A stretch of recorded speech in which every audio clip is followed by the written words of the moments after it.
నమస్కారం. నా పేరు కామేశ్వర కన్నా, భారతీయ కాపు సేవా సమితి జాతీయ అధ్యక్షుడిని. అమరావతి నీరుకొండ పైన స్వర్గీయ ఎన్టీ రామారావు గారి భారీ విగ్రహాన్ని పెట్టడానికి ఎవరికీ అలాంటి అభ్యంతరం లేదు. కానీ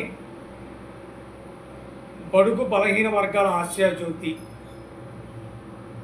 మాజీ ఎమ్మెల్యే వంగవీటి మోహన్ రంగా గారి విగ్రహం కూడా ఏర్పాటు చేయాలని భారతీయ కాపు సేవా సమితి కూటమి ప్రభుత్వానికి విజ్ఞప్తి చేస్తుంది. రాజధాని ఏ ఒక కులానికో ఏ ఒక కుటుంబానికో సంబంధించింది కాదని, ఇది ప్రజా రాజధాని అని మీరు నామకరణ చేశారు కాబట్టి ముఖ్యమంత్రి చంద్రబాబు నాయుడు గారు